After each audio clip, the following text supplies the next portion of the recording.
Deals Talks, o podcast do Investidores VC, onde grandes negócios encontram grandes mentes.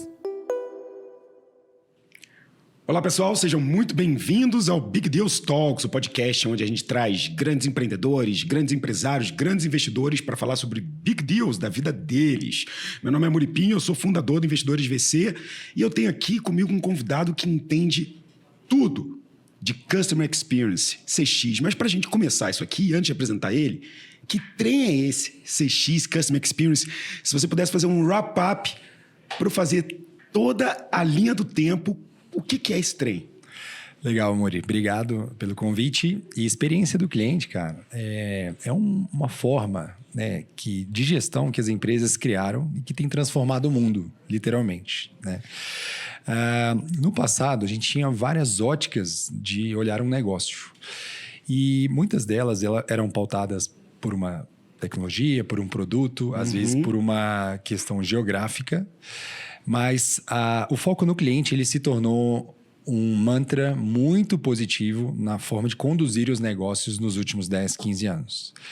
Então, essas empresas que passaram a colocar o cliente no centro, elas passaram, de fato, a ter ótimos resultados econômicos. Aumento de market share, fatia de mercado, crescimento acelerado, sustentável, né, orgânico, positivo, crescimento pautado por lucros bons, ou seja, não é um crescimento, uma métrica de vaidade, não é algo ruim, ou seja, é um crescimento de fato positivo. Então, ou seja, os grandes líderes, eles começaram a olhar os negócios, né, as suas companhias dessa maneira, colocando o cliente no centro e entendendo que existe uma vivência. Uma vivência que todos nós, clientes, consumidores, nos deparamos ao se relacionar com uma empresa. Sim. E quando essa vivência, entrando no conceito propriamente dito, quando essa vivência ela é muito positiva, na maioria dos momentos, Sim. você tem boas percepções, bons sentimentos naquele relacionamento com a marca. Então, essa vivência, ela é chamada de jornada, né? Desde quando você conhece uma empresa, até pela marca que ela tem, até mesmo no momento que você cancela, às vezes, um produto ou que você renova um contrato. Então, toda essa vivência é uma jornada do cliente, do consumidor. E as melhores, elas conseguem entregar positividade, elas conseguem entregar boas percepções em todos esses momentos dessa jornada. Mesmo quando você tem um problema. As empresas erram, né? Nós, empresários, sabemos muito bem disso e os clientes sabem que as empresas erram, mas a grande questão é como você vai lidar com o erro.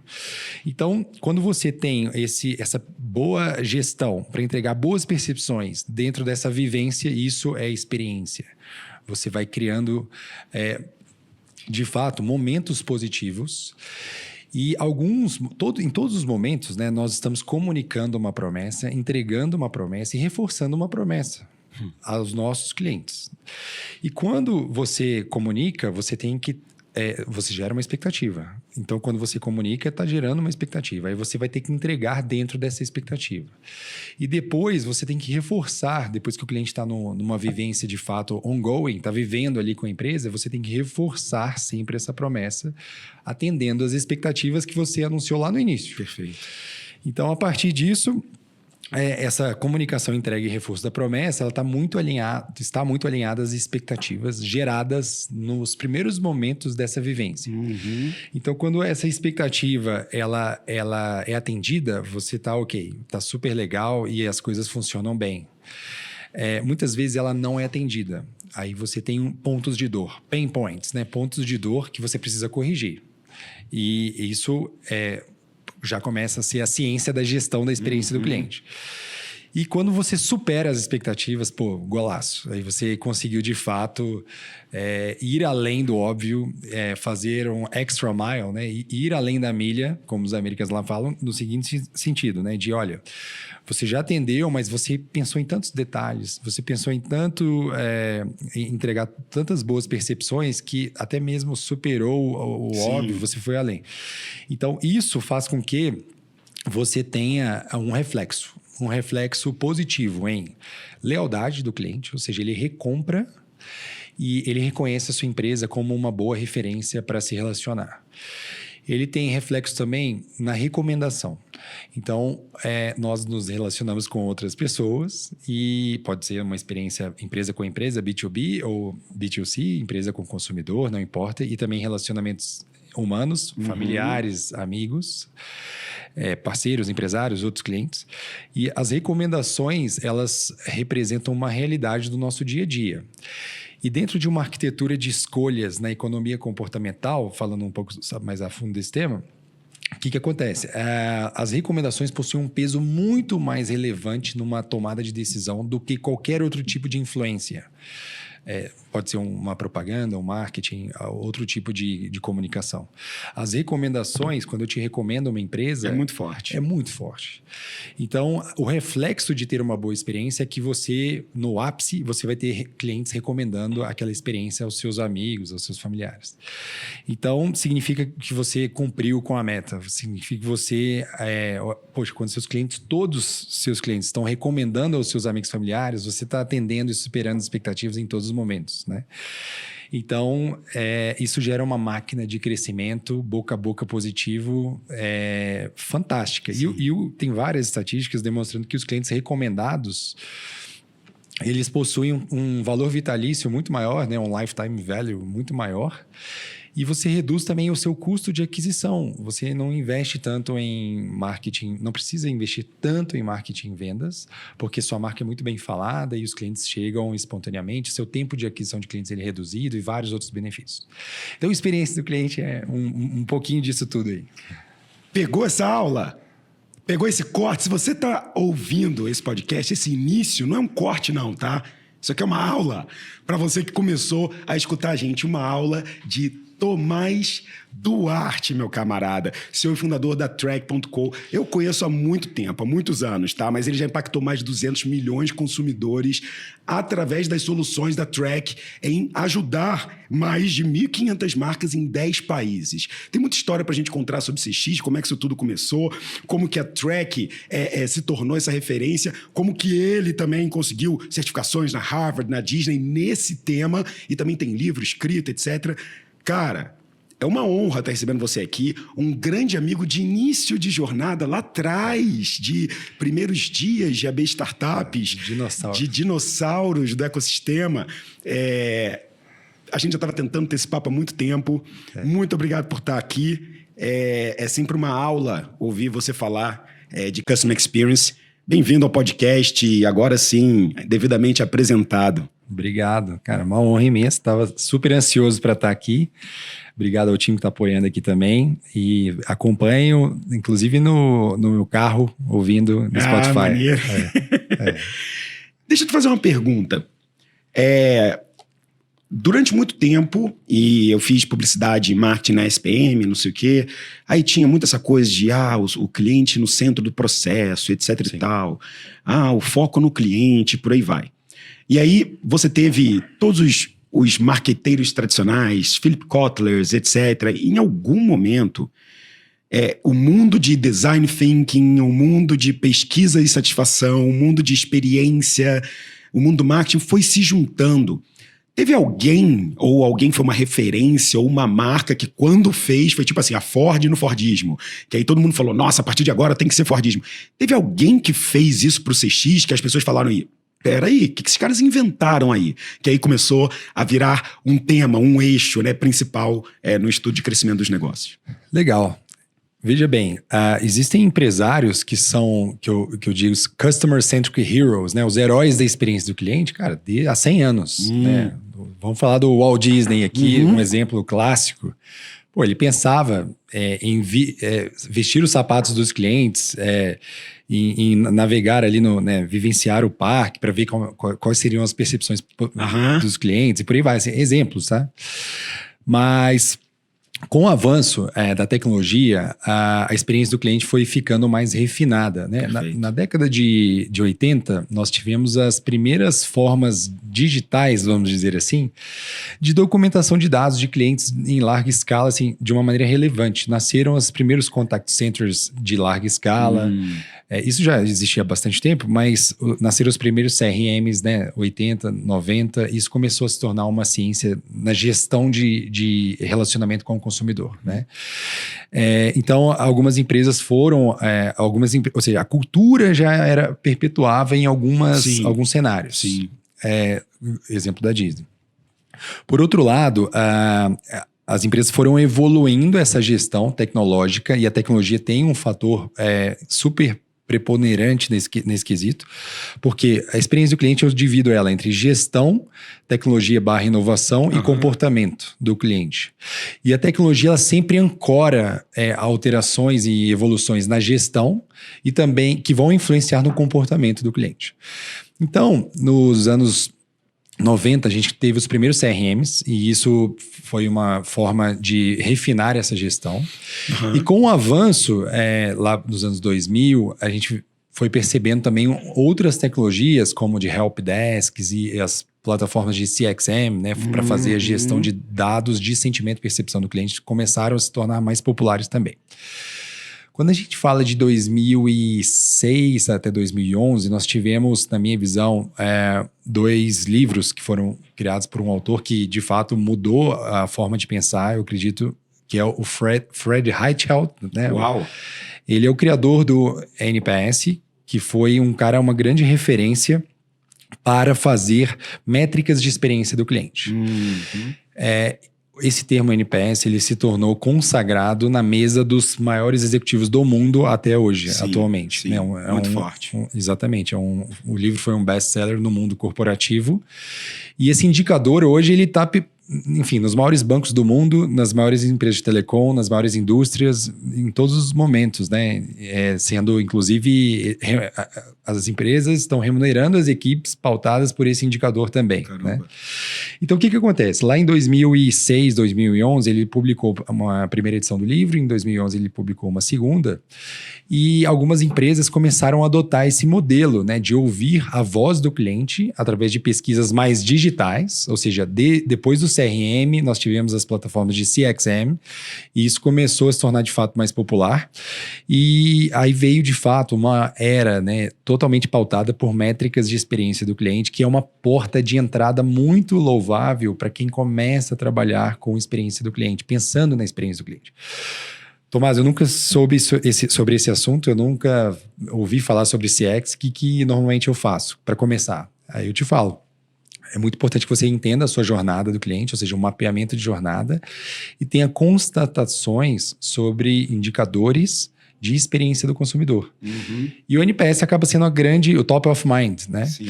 Então, eu acho que assim, não tem uma resposta de um Fordismo, um Toyotismo, não é muito assim, mas esse refinamento veio acompanhando a evolução da tecnologia e através de novas metodologias que foram influenciando na gestão dos negócios, de lideranças de alto escalão, top-down, na verdade, né? Dizendo, olha, vai ser assim que a gente vai medir a experiência do cliente. Isso é muito importante até para o presidente. E as equipes serão remuneradas só se você atender muito bem o cliente, se entregar uma boa experiência. Porque se a gente não conseguir fazer isso, não justifica. E isso, de fato, se tornou um mantra global, né? Então, isso está presente nos 5 continentes, literalmente, sendo falado todos os dias pelas empresas, né? Então, eu acho que essa transformação veio do avanço tecnológico e dessas metodologias também ligadas à gestão da experiência do cliente. Eu não sabia como que isso tinha se tornado esse epicentro. Acho que ficou perfeito. Agora, como que o Tomás entrou no mundo da experiência, né? Aí eu quero voltar um pouco antes, assim, porque quando eu conheci você já estava nesse universo, eu acho. Eu posso estar enganado, mas eu lembro da Track desde o dia 1, na época da Track Sale. Mas quando eu te conheci, eu não lembro se tinha outra coisa, ou se já era Track Sale, ou você estava construindo a Track Sale na época. Como é que foi? Isso foi, caramba, 2013? 2012, 2013. O que acontece, né? Eu tô na área de tecnologia muito devido à formação dos meus pais. Né? Meu pai trabalhou 40 anos na IBM, na parte de mainframes, servidores da velha guarda. Né? E a minha mãe ela é pós-doutora em engenharia da computação pela Universidade da Califórnia, onde que eu pude até morar lá no Vale do Silício durante um tempo, do lado de São Francisco. Legal. E desde quando eu nasci, meu pai já tinha 10 anos de IBM. Então, desde do dia zero, eu tenho contato com a tecnologia de uma maneira bem intensa. Depois eu segui uma carreira jurídica, direito. Acabou, Ô, louco! Mas não segui, né? Começou. Mas aos 20 anos eu montei minha primeira empresa, que era uma agência digital de marketing, e ela cresceu, mais de 100 clientes, etc. E ela foi durando até que a Track estourasse, né? Durante essa empresa eu tive outros 2 negócios também, a gente teve, enfim, 2 pequenas saídas. E a Track foi a 4ª empresa de tecnologia, que nasceu lá em 2012.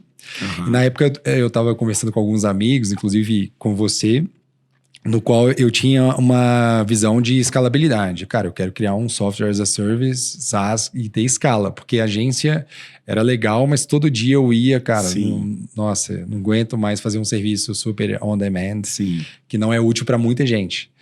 Isso me incomodava. Então eu falei, quero escalar. Eu criei algumas alternativas, e a TrackSale, gerenciamento de experiências do consumidor, já com esse nome, foi uma alternativa. Eu bati na porta de dezenas, 20, 30 clientes, e falei, cara, você usaria isso?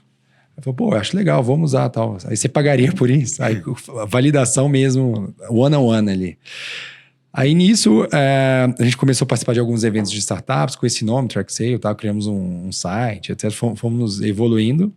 Aí uma grande indústria, que é cliente nosso até hoje, a Electrolux, ela bateu na nossa porta e falou assim, cara, eu quero testar isso aí e tal. E a gente começou não tinha, na época a gente mandou umas telas, não tinha um software. Em 30 dias a gente desenvolveu.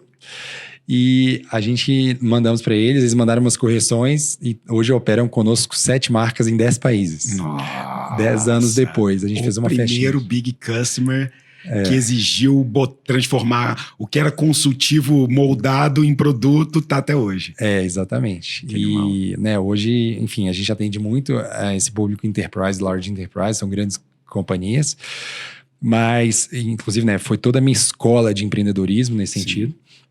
Mas, ou seja, nós fomos evoluindo muito ali, pautado por, enfim, a necessidade de escalabilidade. E na época eu vi um estudo, que era do Sebrae São Paulo, junto com a própria IBM na época, dizendo que 70% aproximadamente das empresas do Brasil nunca se preocuparam com pós-venda. E eu morei lá na Califórnia e eu tive ótimas experiências na época, por exemplo, com a Apple, comprando, sei lá, um notebook e teve problemas e eles eram muito bons de pós-venda, né, já lá nos Estados Unidos. E eu falei, cara, o Reclame Aqui na época estava despontando aqui no Brasil também de uma maneira mais intensa. E eu falei, cara, o Brasil tem muito problema de experiência do consumidor, né? Eu tinha vivido lá e olhei para dentro aqui e falei, dá para a TrackSale, eu acho que é um bom caminho.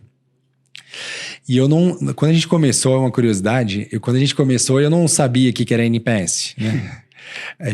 Eu não sabia que existia algum mercado nos Estados Unidos, que já tinha 10 anos. A gente, durante 1 ano, 2 anos, nadamos sem saber desse mercado. E também eu não sabia que era NPS. Aí o nosso amigo Yin Xie, o Yin, nosso grande, o chinês, o Yin estava na época numa empresa e ele falou assim, pô, os fundos americanos aqui estão usando tal de NPS, né? Aí ele falou assim, vocês estão fazendo NPS também? Aí eu falei, eu não conhecia NPS, tá? Eu falei com o Yin, claro, Yin, estamos fazendo NPS, você quer fazer conosco e tal? Inclusive, daqui a 30 dias eu vou dar um curso de NPS. Você quer mandar o seu time para participar aqui comigo? Ousado, né? Ousado. Aí a gente... Cara, em 30 dias eu tive que estudar tudo sobre NPS. E, assim, a lógica era a mesma, mas a gente não usava esse termo, essa metodologia. E, cara, e depois eu fui seguindo esse caminho de métricas de experiência do cliente. Hoje a gente, de fato, domina muito esse tema aqui na América Latina. Pô, que animal, cara. O Yin sempre tá na história de alguém ao longo, né? Como se ele fosse o mestre dos magos, né? Ele e o Yuri. O Yuri também. O Yuri é o nosso querido, um conselheiro informal, nosso amigo. O grande conselheiro. Cara, deixa eu te fazer uma pergunta. Você foi para os Estados Unidos, você já tinha essa experiência lá e você teve a oportunidade de viver na Califórnia. Eu tive a oportunidade de ir para lá também, um pouco nessa época, na primeira turma brasileira que foi pro TechCrunch, lá o pessoal de Brasília e não sei o quê, Guga Gorenstein. Guga. E quando eu voltava, eu acho que isso ainda existe, é que faz tempo que eu não vou para lá com esse foco, mas quando eu voltava completamente grávido de ideias e de sacadas e coisas incríveis. É como se a gente estivesse entrando realmente dentro de um videogame bem feito, onde, claro, a gente está por pouco tempo, é turista, então a gente não vê todos os problemas também no dia a dia, a gente só vê coisas acontecendo, mensagens chegando, os planos de dados rápidos e a gente fica, uau, parece que eu estou no futuro. E aí você veio para cá, você viu, bicho, tem muita coisa aqui que dá para fazer.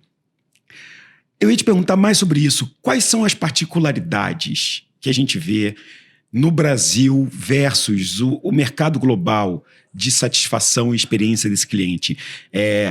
Aqui existem desafios particulares, desafios de comunicação, desafios de expectativa. O brasileiro avalia mais, a brasileira avalia mais duro. Como é que essa diferença e a cultura influencia nisso tudo? Legal, é uma boa pergunta porque o Brasil tem se despontado como uma referência em experiência do cliente. Legal. Avaliando no aspecto mundial. Claro, em algumas verticais isso fica muito mais evidente, como por exemplo a bancária mesmo. Sim. A gente pega os bancos digitais, né? O Nubank ancorou uma revolução de fato e, cara, o Nubank sai nas matérias da China, ou seja, é uma referência de fato que se tornou muito relevante para a experiência do consumidor aqui no Brasil, no segmento bancário. Sim. Então, o Brasil tem alguns outliers que são extremamente relevantes para o mundo da experiência e cases globais, inclusive. Agora, no Brasil, né, dá para fragmentar bastante os mercados e também as regiões também, em virtude da experiência. Uma experiência aqui em São Paulo é muito diferente de uma experiência no Amazonas, ou então numa cidade do interior do Nordeste. Tem vários estudos e dados que demonstram, né, essa discrepância entre falta de uma uniformização devido à complexidade brasileira como um todo. Então, assim, os Estados Unidos, né, ele ancorou toda essa ciência. Ele foi, de fato, a grande nação, né, onde aconteceu de fato o nascimento desses conceitos. Essa ciência, né, de CX, ela nasceu nos Estados Unidos e ela é muito, na média, muito superior, em torno de 5 a 10 anos superior à experiência média brasileira, que é muito superior em relação à América Latina. Sim. O Brasil, né, se a gente fosse pegar alguns países da Europa mais de ponta, né, alguns nórdicos, etc. E a gente vai para os Estados Unidos também, o Canadá, e vai descendo. O Brasil, ele está 5 a 10 anos atrás, e, na minha visão, o Brasil está 5 a 10 anos na frente da América Latina, comparando aqui com os nossos irmãos. Então, a gente tem isso na média, tá? De todas as verticais, etc. Então, a gente tem um gap ainda, né? Alguns outliers, igual eu falei, por exemplo, no banco digital é um outlier. Mas o fato é que a gente ainda tem muita lenha ainda para queimar no sentido de evolução da maturidade, tá? Você pode até ver, assim, algumas empresas que fazem gestão de CX nos Estados Unidos nasceram nos anos 2000. A maioria aqui nasceu nos anos 2010, 10 anos depois. Sim. Então, de fato, existe essa discrepância de maturidade. Você acredita que essa discrepância de maturidade dá para o empreendedor brasileiro uma vantagem competitiva em trabalhar um CX para uma população que geralmente tem uma experiência abaixo do esperado? O que eu quero dizer é o seguinte: chegar nos Estados Unidos com produto, serviço, etc., vamos focar em CS, bicho, a barra lá é alta. No Brasil, a barra é um pouco mais embaixo. Então, investir nisso te dá um baita diferencial. Isso existe ou é muito da minha cabeça? Já existe um nível esperado do consumidor brasileiro que é o mesmo do esperado americano ou não? Aqui, por ser mais baixo, quando você supera essa expectativa, é mais fácil superar a expectativa aqui no Brasil? Muito mais. Eu tenho um gráfico que demonstra... Legal. Depois eu posso até mandar um gráfico que demonstra o NPS no mundo inteiro. Aí, editor, coloca esse gráfico aí, hein? Isso. Ele é muito curioso. A maioria dos clientes gostam de ver, porque ele mostra, de fato, um NPS comparativo com todos os principais países. E isso chama viés econômico-cultural. A gente tem, na Europa, na América do Norte, uma expectativa muito mais alta. Então, o NPS ele tende a ser muito mais baixo. Você pega um NPS do Uber nos Estados Unidos, sei lá, 30, 40 pontos. Aqui no Brasil é 70, 80. O quê? É a mesma experiência, o mesmo aplicativo, muito similar. Né? E se pá, a experiência lá ainda é melhor. A experiência é real. Real. Mas está sendo avaliada pior. Exato, porque a expectativa é muito mais alta. Caraca, tô chocado com esse NPS da Uber lá. Isso é um viés econômico-cultural, ou seja, as expectativas de fato são mais altas. Você sabe de cabeça se a Lyft tem um NPS melhor? Nossa, ou um concorrente agora você me lá? pegou. Eu não tenho um tempo que eu não olho esse Porque, número. cara, se você tem 40 na Uber, que é o grande player, né? Será que tem algum outro lá que... eu lembro que em São Francisco o Lyft era preferido ao Uber. Esse dado é fácil de pegar. Tem alguns sites que fazem NPS nos Estados Unidos. Caraca, a galera é cri-cri lá, é exigente. Você vai... É muito difícil, por exemplo, um alemão, um francês, um europeu ali da Europa ocidental dar uma nota 10. A nota mais frequente no Brasil é a nota 10. A gente monitora hoje... anualmente, né? É quase que a nossa gorjeta. A gente faz hoje 130 milhões de pesquisas por ano. Em 10 países, 85%, 90% é Brasil. E a gente a gente pega lá todas as notas de todos os clientes para fazer algumas estatísticas. Sim. E a nota mais frequente é a nota 10. Em segundo lugar é a nota 9. Em terceiro lugar a nota 8. Em quarto lugar a nota 7. Em quinto lugar a nota 0. E não é uma realidade por exemplo, do Japão, não é uma realidade da Coreia do Sul, não é uma realidade da Alemanha, do Canadá, dos Estados Unidos. São notas bem mais baixas. Né? Tem pouca margem para erro lá fora. Porque existe, de fato, um viés econômico-cultural. Sim, claro. Quanto mais dinheiro você tem, mais qualidade você tende a ter nos processos, nas infraestrutura, etc. Perfeito. Eu tive, por exemplo, na Noruega, que é um país assim, espetacular. Assim. E, cara, você vai eu fui lá numa padaria, numa biblioteca, a biblioteca de Oslo, eu falo sempre isso. Cara, é uma coisa. Eles investiram 1 bilhão de euros lá nessa biblioteca.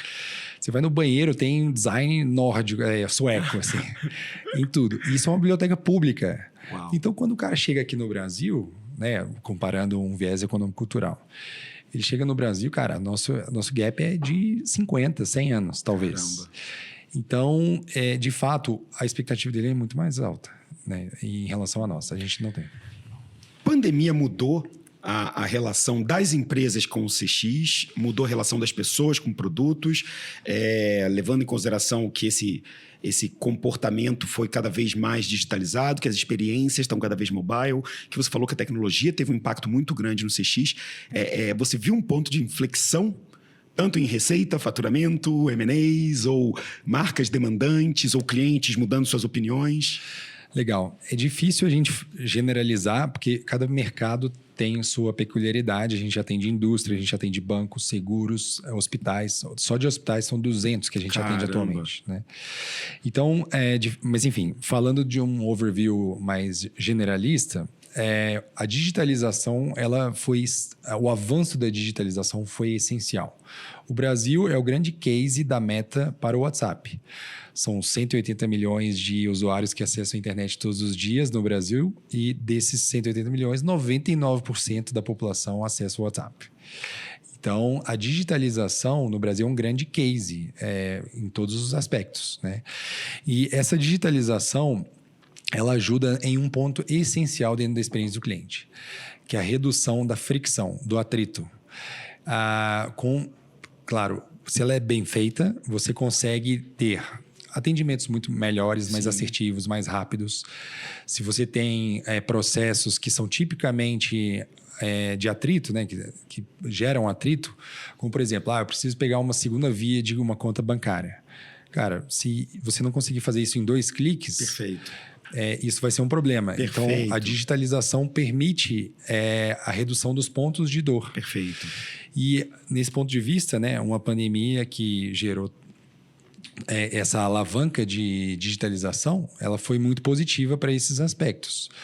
As empresas se tornaram muito mais digitais e quando bem feitas, né, essa digitalização, os fluxos são menos atrituosos, né, vamos dizer assim. Sim.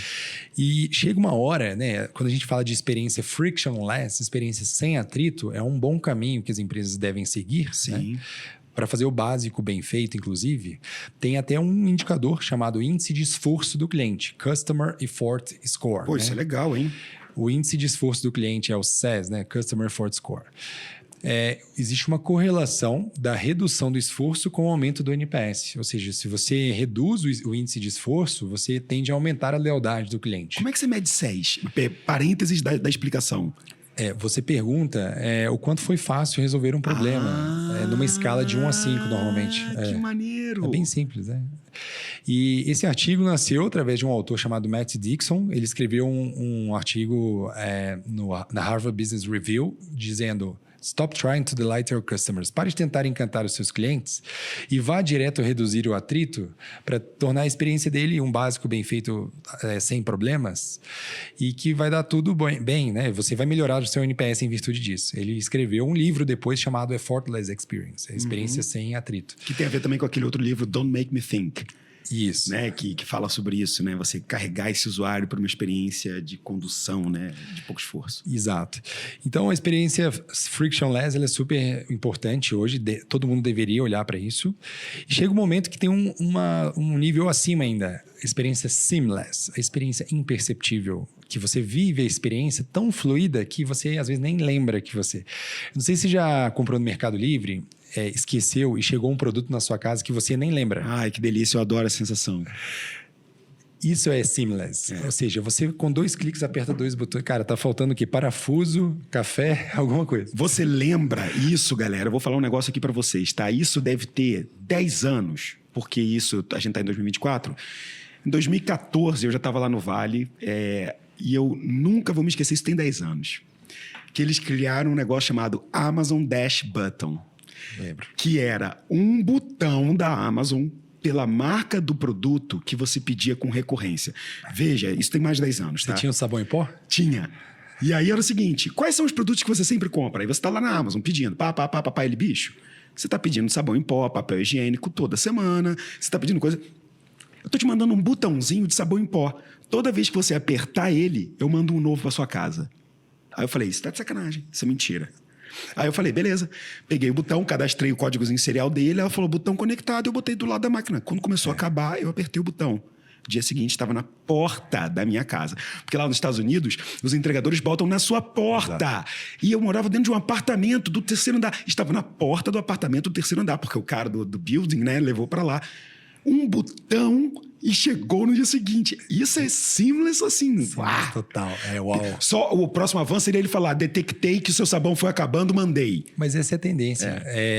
Tem um case de ração de cachorro, a própria vasilha detecta que acabou e já manda automático, entendeu? Esses cases trazem venda mesmo ou é para ganhar canes? Não. É para ganhar os prêmiozinhos de CX ou tem empresas que realmente mudaram seus negócios? Então, vamos discutir esse caso da Amazon agora com os indianos. Você acompanhou? Não. A Amazon Go, aquela loja de visão computacional, foi feito saiu uma matéria, vazou uma matéria dizendo que tinham 1.000 indianos monitorando as câmeras. Que não era computer vision. Que não era computer vision. Saiu isso globalmente, ficou, né, publicamente. Então, aí agora eles estão migrando para carrinhos. Não, mas eles têm tecnologia suficiente para fazer isso. Pois é. Aí você vai na Panda Box, que é uma empresa similar chinesa, que tem mais de 1.000 lojas já. Eles fazem computer vision, né, visão computacional. Não é um mistério. Acho que, enfim, esse case da Amazon foi uma chacota que foi feita. Mas, enfim, estão discutindo esse tema. Mas isso, a experiência seamless, ela vai se tornar cada vez mais real no nosso dia a dia, porque de fato, por que uma experiência seamless ela é positiva? Porque ela te ajuda a criar um hábito de consumo mesmo. Sim. E, cara, você pode ter um hábito ruim, tá? Mas o hábito é frequente. E hábito, numa relação de consumo é lealdade. Você torna aquilo ali uma vivência, de fato. Então, você tem outros casos, né? Por exemplo, até mesmo governamentais. Eu tive no Emirados Árabes. Interessante. E, cara, não tem alfândega mais no aeroporto de Dubai. Você chega, não sei se você já teve essa experiência, você chega, eu mostro o meu rosto e passo. Simplesmente Face ID para passaportes. Uau, Minority Report. Para entrar num país, entendeu? Uau. Então, os pagamentos com face, eles estão muito ligados à ótica de seamless, né? Então, você entra no lugar, você pega as coisas e sai. Isso se torna um hábito de consumo. Se você compara, né? Vai numa loja com caixa, com fila, etc. E numa loja que você pega as coisas e passa, simplesmente com o seu rosto, muito mais prático. Porém, não pode ser muito mais caro. Tem um dado também da PwC dizendo que as experiências, elas positivas, normalmente elas podem ser um pouco mais caras, até 16%. Uau! Então não pode ser muito mais Jura? caro. Peraí, caramba, eu gostei desse dado. Que as experiências... Você pega, por exemplo, companhia aérea. Vamos pegar as companhias aéreas. Essa é o benchmark da experiência. Ela pode ser 16% mais... Exatamente. Que maneiro isso!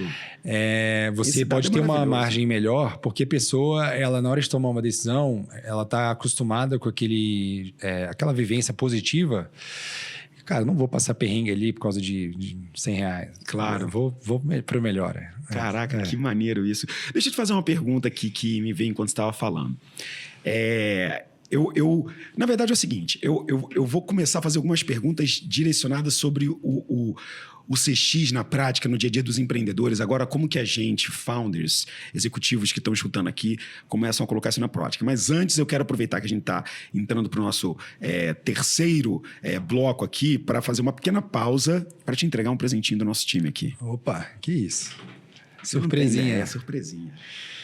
Em primeiro lugar, nossa cartinha de agradecimento por você estar aqui participando desse nosso momento. Muito obrigado. A camiseta da Minimal, que é a sponsor desse podcast. Então, eu estou de Minimal aqui. Ó, pega a câmera, pega, dá um zoom, fecha no close. Obrigado. Minimal, para você também poder estar com os mineirinhos da Minimal lá. O pessoal é bom Bento, demais. A gente investiu neles, Bento, amigo, etc. E aqui... Obrigado. É o nosso podcast. Olha que bacana. Caramba, para você pendurar lá junto das guitarras famosíssimas de Tomás Duarte. Pô, que honra. E ter aí o nosso podcast já eternizado. Muito obrigado. Nossa, cara, emocionante. Obrigado. Viu? Agora, de 0 a 10, o quanto você recomendaria esse podcast? 11. Estão vendo, né? Isso aqui é CX, irmão. Você tá achando o quê? Que nosso time ia deixar para baixo? Atenção aos detalhes no extremo. Muito obrigado, meu cara. Isso aqui é só uma forma de agradecer o seu tempo de empreendedor que recém fez... Foi a primeirona rodada de uma jornada de bootstrap de mais de 7, 8 anos. 10 anos. 10 anos. Então, eu quero que a gente mude para esse último bloco para falar um pouco disso. A Track ficou 10 anos no bootstrap. Nós somos filhotes do bootstrap, ajudamos milhares de empreendedores com esse conceito desde a fundação da ABS. Você foi um dos fundadores lá atrás. O ecossistema mineiro sempre foi muito pautado em bootstrap e você construiu uma jornada incrível, pulou todas as etapas e captou um baita Series A. Eu queria que você falasse um pouquinho desse desafio bootstrap de 10 anos, jornada longa, que é bem diferente do que a gente vê de 1 ano em bootstrap, tenta levantar, prova para os anjos, depois vai atrás de um seed, levanta o Series A, se der errado, tudo bem. Você foi para um outro caminho. Queria que você comentasse esses 10 anos e, obviamente, a sua rodada, mas a importância desse bootstrapping, por que que isso ainda é um desafio hoje no nosso ecossistema. Legal. De fato, são caminhos diferentes. Eu via todos os meus amigos levantando muito dinheiro, conversando com grandes nomes, investidores, e eu falava, nossa, será que eu estou errado? E eu acho que eu fui conversando com alguns amigos, acho que um que me ajudou a influenciar bastante, segurar, né, uma rodada, foi até o Cartacho da Simpla, ele falava muito, segura o máximo. Esse segurou também, hein? Esse mineiro, mão fechada.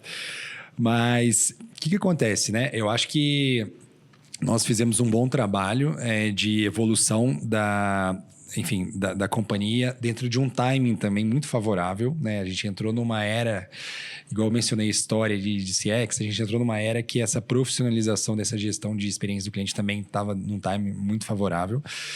E foi uma luta, cara, de formiguinha mesmo. Eu lembro, assim, até 100 clientes da Track só eu vendia e depois entrou mais um vendedor. Imagina só, é insano mesmo, né, de você trabalhar. E uma coisa que também, uma curiosidade, eu tenho 2 filhos, né, a Maria Luísa de 12 e o Guilherme de 7. Na época, a Malu, né, ela tem a mesma idade da Track.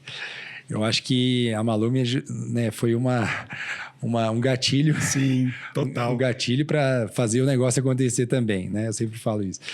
Mas o fato é que é o seguinte, né? Nós começamos a olhar muito como entregar uma tecnologia que pudesse ser útil de fato às empresas. E desde o início, essa escola de SaaS B2B Enterprise, né, eu comecei a me ambientar bastante disso. Alguns amigos como o Diego da Rock Content na época me ajudaram bastante a entender esses conceitos, né? E eu fui evoluindo, né, para entender de fato como chegar nesses grandes diretores de empresas, etc. Porque tinha uma característica dentro desses perfis. Eles queriam caras legais, inovadores, e eles não se preocupavam tanto com dinheiro. Eles falavam assim, cara, claro, tinham uma necessidade de orçamento, sim, mas era um produto que eles não tinham um comparativo. Se eu botasse 10 ou 20 ou 30, claro, para eles não faria tanta diferença, né? Então, eu sempre olhei por esse conceito de ser financiado pelos próprios clientes, né? E claro, a gente começou a evoluir, né? Eu, Luiz e a Tatiana, na época, os 3 sócios fundadores, a gente começamos a trabalhar, né, nessa lógica, evoluindo, até o ponto que a gente começou a fechar algumas grandes contas, a pagar nossas contas também, né? E as coisas começaram a virar, né? Aí eu lembro assim, de repente começou a ter R$2.000 de MRR, aí depois foi para 5.000, aí 10.000. Eu lembro um dia com um amigo meu, eu falei assim, cara, nós batemos 100.000 de receita recorrente mensal. Eu falei, pô, que legal. Aí 200, pô, 500, 1 milhão, pô, aí vai evoluindo, né? Sim. 1,5 milhão, foi evoluindo. E foi até quando a gente levantou a rodada, né? Essa construção, ela foi muito um trabalho de formiguinha e atendendo muito bem os clientes one-on-one. No B2B, isso é muito mais possível, através de disponibilidade, um produto resolutivo. Não é o melhor produto absurdo na época, né? A gente não tinha... a gente está começando, era um MVP, etc. Mas essa disponibilidade para os clientes, o interesse, o tempo de resposta para o cliente, de fazer acontecer muito rápido, de virar à noite para entregar. Isso foi o que ajudou a conquistar confiança dos clientes, né? Perfeito. E vários clientes, né? Esse ano a gente deve ter uns 10, 15 clientes fazendo aniversário de 10 anos conosco. Caramba, cara. Clientes super especiais, né? No segmento de seguros. Você tem a Electrolux, né? Na indústria, a gente tem a Sul América, outros clientes que estão conosco há bastante tempo. E isso foi, ou seja, é um elo de confiança. Tivemos altos e baixos, né? E essa proximidade, disponibilidade foi muito importante. E depois, claro, as coisas foram escalando, né? E a gente começou a ter que jogar outro campeonato, né? De processos de contratação de equipes, né? Delegação, isso tudo foi evoluindo, né? Então, a Track, enfim, bateu mais de uma centena de pessoas, né? É uma empresa ainda enxuta pelo impacto que ela gera. Que legal, né? Cara. Mas o fato depois, né? Ou seja, chegou um momento que a gente conseguiu, né, atingir um valuation relevante, né? Eram mais de 100 milhões de reais em valuation. E eu olhava muito para os próximos passos como empreendedor mesmo, né? Se colocando na zona de desconforto. Sim. E eu falava assim, cara, será que eu vou levantar uma rodada? Teoricamente não precisa. A Track era uma empresa super rentável, break-evada, geradora de caixa. Para quê, né, levantar? Aí eu falei, cara, não, eu quero vivenciar esse jogo do Venture Capital, né?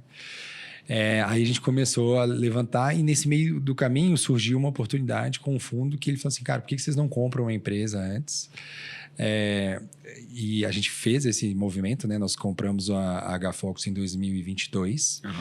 Essa compra, né, para consolidar o mercado de saúde, né? Hoje a gente tem 200 hospitais e 1.500 unidades de saúde, laboratórios, hospitais, né, super de referência, como o Hospital Albert Einstein, Sírio-Libanês, a Rede D'Or, são todos clientes nossos. Várias redes, inclusive regionais também. Então, a gente consolidou esse mercado de saúde antes e, na sequência, a gente foi para o mercado conversar com os fundos, né, americanos e brasileiros sobre uma rodada de investimento Série A. E eu conversei com mais de 100 fundos. E foi um desafio, né, de conversar, porque no início eu não entendia nada do que eles estavam falando. Imagina só, uma empresa que já tinha um valuation considerável, não entender nada sobre fundraising, né? Então, eu tive que aprender, né, fazer um MBA, praticamente, brincadeira assim, né? Porque essa conversa com 100 fundos foi um MBA. E de aprender, hoje minha habilidade nesse quesito, vamos dizer assim, ela superou demais, né? Assim, hoje sei falar essa língua, né, esse idioma, mas a gente começou a conversar e os fundos, a maioria olhava pra gente, cara, o crescimento de vocês é muito ruim.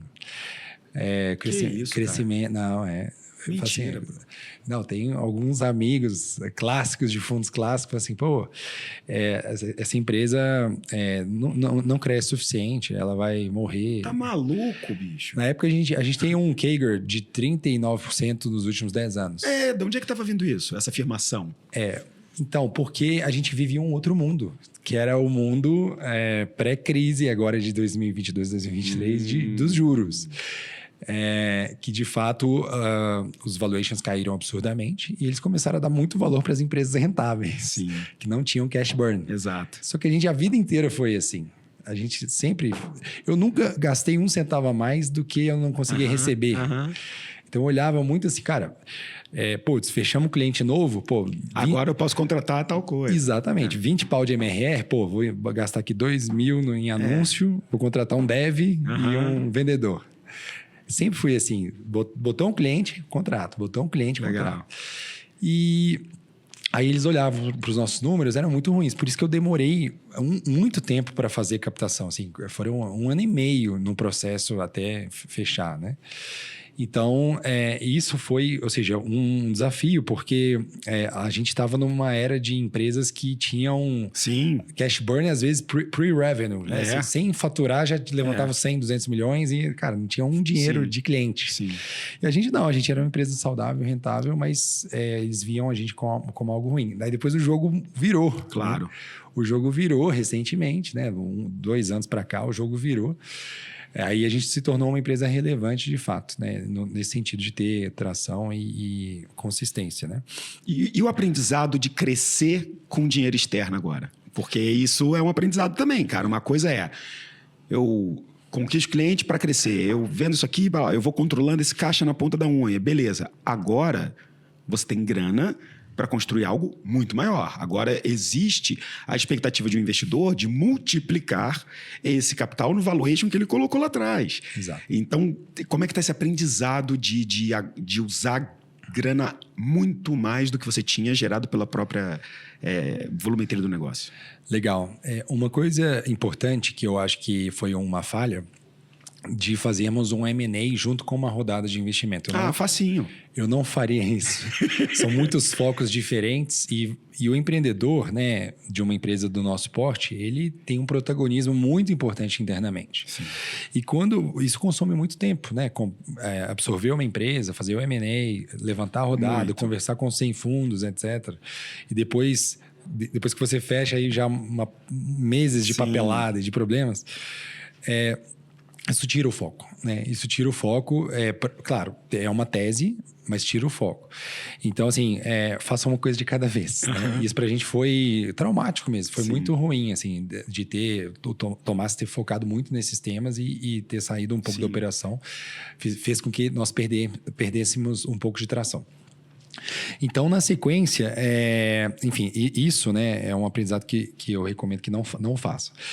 Mas com a levantada, né, do capital, a gente começou a desenvolver, né, teses de evolução, etc. Só que a gente viu que não existe bala de prata, de fato, né?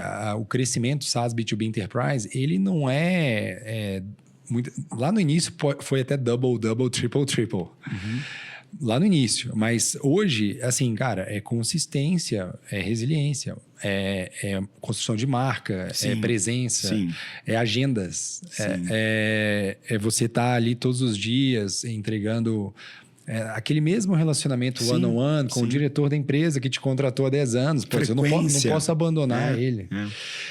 Tá dando frequência, se adaptando às novas tecnologias, integrando as novas tecnologias, sempre trazendo inovações também. Então, para acompanhar, né, a consistência, a evolução do mercado, melhor dizendo. Então, isso não existe bala de prata, né? A gente aprendeu isso, assim, não adianta, não é regra de 3. Vou botar 1 milhão aqui e vai cuspir 3 lá. Não é assim. Então, o dinheiro ele tem que ser muito aplicado, né, para essa construção consistente. Ela precisa de ser... Não adianta você querer criar uma super máquina de vendas do dia para a noite, contratar 35 vendedores, que as coisas não vão funcionar assim. Você acha que o Bootstrap é uma boa escola para se criar bons experimentos? Vocês hoje seguem criando experimentos controlados como vocês faziam em Bootstrap com o dinheiro, que agora você poderia testar mais ou, né, ser um pouco mais aberto. Mas o Bootstrap que ensina talvez essa resiliência, essa consistência... E hoje, assim, hoje a tecnologia, no modo geral, ela está muito disponível para você criar produtos com muita velocidade. Quem diria agora na AI generativa, né? Sim. Então, é muito fácil você colocar um produto mínimo para rodar com velocidade. No ano passado, eu e meu sócio voltamos às raízes, né? Eu faço, às vezes, um front-end, design de interfaces, e meu sócio faz back-end, etc. Nós voltamos às raízes e criamos o nosso próprio software de AI generativa, né? Usando as AI generativas para a gestão da experiência do cliente, chamado OpenCX. Legal. Então, foi dias e noites, eu e ele trabalhando lado a lado, para a gente entregar um software. Já tinha uma equipe de engenharia de 40 pessoas. Eu poderia usar esse recurso. Mas nós optamos por seguir um caminho de bootstrapper. Sim. Né? E fizemos, cara. Agora, esse software já tem uma ARR mais de milhões. Hein? Que isso, que irado. Com muita velocidade, né? E claro, os nossos clientes adotaram. Sim. Né? Mas nós criamos a OpenCX, uma plataforma de AI para Customer Insights, né? Que usa os dados da Track. É um produto a mais no nosso ecossistema, que foi desenvolvido por eu e meu sócio. Entendeu? Então, assim, fizemos um cross-sell muito violento, positivo para o negócio, e é só o começo, né? Então, assim, dá para fazer isso dentro de casa também com enfim, esse mindset aí de bootstrapper. O que a AI tá mudando nas empresas que atacam o segmento de CX? Porque assim, que a AI está entrando em todos os produtos, sumarizando, trazendo insights, relatórios, isso é inevitável e é vertical, diagonal a todas as áreas. Mas o que a área de vocês está sentindo que a AI pode... Uau, bicho, estamos só abrindo uma caixinha aqui. Legal. Que pode, né, expandir para um negócio muito maior. Pois é, a gente vem acompanhando a evolução, principalmente da OpenAI, que ancorou toda essa transformação global, né? A gente entrando, de fato, uma era AI first, né? E isso, o que acontece? Nós começamos a ver as aplicações para o nosso mundo. E a gente mapeou 10 aplicações. Dessas 10, nós priorizamos 4 nesse software que eu acabei de citar. Legal. E isso, na verdade, assim, eu tenho feito... a gente vai mostrar o software para as empresas. E o impacto no rosto das pessoas, que de algumas pessoas, não todas, né, que hoje fazem trabalhos manuais repetitivos. Isso para mim tem sido... É um constrangimento, né? Assim, é desafiador a gente ver essas pessoas que terão eventualmente seus trabalhos realmente substituídos. Sim. Eu estou falando isso porque isso mostra o poder da AI. Sim. Cara, quanto tempo você demora para ler 10 mil comentários de consumidores? Nossa, mãe. Por exemplo, num hospital referência aqui de São Paulo. São 10 mil comentários lá que todos os meses chegam. Quantas pessoas precisariam ler para 10 mil comentários para pegar esse comentário, mandar para o médico, mandar para o diretor da área? Nossa, mãe. Cara, a AI faz isso em segundos. Né? Então, é um outro jogo, né? Tem até a gente está trabalhando numa parceria com a Gartner e tem um artigo deles que é como a AI generativa está transformando a experiência, o seu programa de gestão da experiência do cliente. Perfeito. E as aplicações são infinitas, literalmente. Cada vez que a gente conversa com o cliente, eles têm insights novos, né? Mas, basicamente, esse trabalho muito braçal hoje de Customer Insights, de sumarizar, de categorizar, entender, ele está sendo feito com muita velocidade. Em segundos, algo que era feito, às vezes, em 3 meses para entregar um relatório. Um relatório, claro. Agora, você faz em segundos, literalmente, a gente entrega isso. E outro ponto também... isso vai haver uma consequência positiva no nosso mundo. Cara, as empresas serão muito mais ágeis. Sim. Os tempos de resposta... Total. Você teve um problema, numa empresa, num e-commerce, você teve um problema num varejo, não importa qual é o segmento, numa concessionária de automóveis. E a capacidade de processar o seu problema e trazer uma resposta consistente, personalizada e não uma resposta fajuta... Com a AI, ela fica muito mais poderosa, muito mais... a propensão disso acontecer é muito melhor. Então, a AI ela já entende o contexto do cliente, ela entende as suas variáveis, ela entende variáveis como ninguém conseguiria entender. Cruzar num milésimo. Ela vai ler lá, o Amor nasceu no Rio de Janeiro, ele mora no bairro tal, ele comprou isso nos últimos 20 Cancelou X compras. Cancelou tal. Ele entende isso em segundos e, cara, te entrega uma resposta consistente sobre esse assunto. A hiperpersonalização é uma consequência da OpenAI com o tempo de resposta rápido. Então, as empresas vão identificar pontos de dor da jornada com muito mais velocidade. Cara, o banheiro da loja do aeroporto tá ficando sujo sempre. Às vezes para chegar isso no diretor de operações... Nossa, ele tinha que tropar nesse banheiro ali para ele falar, isso aqui tá horrível. Isso, agora não. Ela consegue entender e retroalimentar essas áreas com muito mais velocidade. A experiência nossa vai melhorar muito em virtude disso. Sim.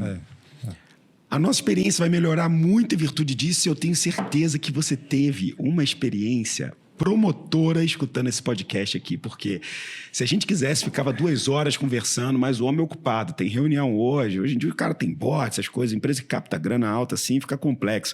Então eu queria agradecer imensamente, cara. Tudo que a gente falou aqui, eu acho que vai ter que ter uma versão 2 aqui no ano que vem pra gente ver esses desdobramentos de AI, etc. Foi uma aula, cara, eu quero agradecer, quero abrir o microfone para, obviamente, dar as suas palavras aqui, aonde que a gente encontra você, os próximos passos da Track e agora os últimos minutos na voz de Tomás Duarte. Obrigado, Amuri. Para mim foi um prazer aqui estar no investidores.vc e no Big Deals, né, no podcast. E assim, eu tenho uma missão aqui de evangelizar esse tema no Brasil, né, há muitos anos. A gente organiza grandes eventos sobre a experiência do cliente, a gente organiza cursos, imersões, a gente tem mais de 1000 conteúdos publicados, artigos, vídeos, né, essas participações em podcasts. Então, assim, isso faz parte do nosso DNA mesmo, né? De levar as melhores práticas de gestão da experiência do cliente. Não só aqui do Brasil, mas do mundo inteiro, né? Os grandes cases para que as principais lideranças e tomadores de decisão entendam que esse é um formato que traz muito dinheiro, literalmente. Dinheiro na conta, né? Então, as minhas redes, né? Eu estou lá no LinkedIn Tomás Duarte, sem HTOMAS, Duarte. Vai ser um prazer a gente continuar essa conversa lá também. No Instagram, @TomásTrack, né? E as redes da Track também são muito aceleradas, temos muitos conteúdos super legais, né? Então é track.co, né? Track.co, @LinkedIn, @Instagram também. E convidar a participar dos eventos que nós organizamos, né? Fique ligado nas redes que a gente sempre posta as novidades. Então, um prazer imenso estar aqui com vocês, foi uma honra aqui para mim também. Pois galera, acompanhem, sigam esse fera aqui, vocês ouviram o conteúdo, tem muita coisa, tem a Universidade Track lá, onde você tem todo esse conteúdo, tem o CX Summit, que você não pode perder se você está querendo entrar nessa área, se você é executivo e está querendo trazer esse nível de experiência para o seu cliente, já sabe com quem falar, foi uma honra para a gente aqui. E eu te espero toda quarta-feira no Big Deals Talks aqui, com grandes personalidades do nosso ecossistema, e eu te espero também sexta-feira, quando a gente faz o nosso giro de notícias no Big Deals, beleza? Forte abraço, até o próximo episódio, a gente se vê lá. Tchau, tchau.